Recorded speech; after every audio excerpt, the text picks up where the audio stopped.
আজকে তারা গুম খুনের কথা বলে। এই গুম খুনের কালচারটা শুরু করেছিল জিয়াউর রহমান এই দেশে। একজনকে ধরে নিয়ে গেছে, মেরে মেরে গুম করে দিয়েছে, খবরও পাওয়া যায়নি। কল্পনা করুন একটি স্যাঁতস্যাঁতে অন্ধকার ঘর, সেই ঘরের গ্রিলের সঙ্গে ক্রুশের মতো করে বাঁধা এক তরুণীর দুটি হাত। তার শরীর থেকে কেড়ে নেওয়া হয়েছে ওড়না, যা ছিল তার লজ্জা নিবারণের শেষ সম্বল। আর সেই অসহায়ত্বের সুযোগ নিয়ে নির্যাতনকারীরা এসে উপহাস করে বলছে, এমন পর্দাই করছে, এখন সব পর্দা ছুটে গেছে।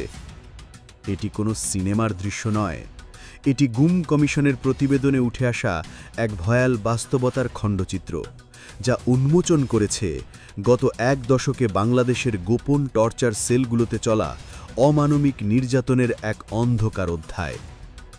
এই প্রতিবেদনে উঠে আসা নারীদের উপর নির্যাতনের চিত্র যে কোনো সভ্য সমাজকে লজ্জিত করবে। শুধু ওড়না কেড়ে নেওয়াই নয়, নির্যাতনের এক পর্যায়ে যখন ভুক্তভোগী তরুণীর মাসিক শুরু হয়ে যায়, তখন স্যানিটারি ন্যাপকিন চাওয়ার মতো একটি স্বাভাবিক বিষয়কেও বিকৃত উল্লাসের খোরাকে পরিণত করত নির্যাতনকারীরা।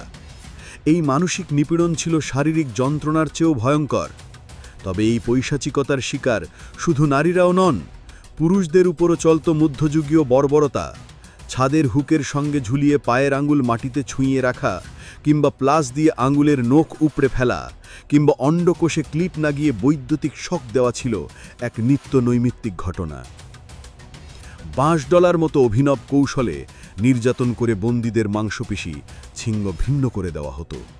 অনেকে নিজের শরীর পোড়ার গন্ধ পেতেন, বমি করে দিতেন অথবা অজ্ঞান হয়ে যেতেন। শীতের রাতে কম্বল কেড়ে নেওয়া কিংবা হ্যান্ডকাপ পরিয়ে মশার কামড় খেতে বাধ্য করা ছিল এক সাধারণ চিত্র। আনফোল্ডিং দ্য ট্রুথ শীর্ষক এই প্রতিবেদনে 253 জন ভুক্তভোগীর বর্ণনায় উঠে এসেছে র্যাব, সিটিটিসি এবং অন্যান্য গোয়েন্দা সংস্থার গোপন বন্দিশালার এই লোমহর্ষক বাস্তবতা। কিন্তু সবচেয়ে ভয়ঙ্কর প্রশ্নটি হল, এই নির্যাতনের শিকার ব্যক্তিরা যখন তাদের শরীরে ও মনে ক্ষত বয়ে বেড়াচ্ছেন, তখন সেই নির্যাতনকারীরা কোথায়? অভিযোগ রয়েছে, এই পৈশাচিকতায় জড়িত অনেক সদস্যই এখনও বহাল তবিয়তে নিজ নিজ বাহিনীতে কর্মরত। গত বছরের 15ই সেপ্টেম্বর গঠিত গুম সংক্রান্ত তদন্ত কমিশন তাদের আনফোল্ডিং দ্য ট্রুথ শীর্ষক এই অন্তর্বর্তী প্রতিবেদনে যে চিত্র তুলে ধরেছে, তা শুধু কিছু পরিসংখ্যান বা তথ্যের সমষ্টি নয়। এটি 253টি ছিন্ন ভিন্ন জীবনের কোলাজ, যেখানে প্রতিটি পাতায় লেখা আছে অকল্পনীয় যন্ত্রণা আর না পাওয়া বিচারের দীর্ঘশ্বাস। এই প্রতিবেদনের লেখা যখন শেষ হয়, তখনও এর ভেতরের আর্তনাদগুলো যেন শেষ হয় না। সেগুলো রাতের আধারে ফিসফিস করে প্রশ্ন করে যায়, আদৌ সেই অত্যাচারীদের বিচার হবে কি? News desk, 21 television.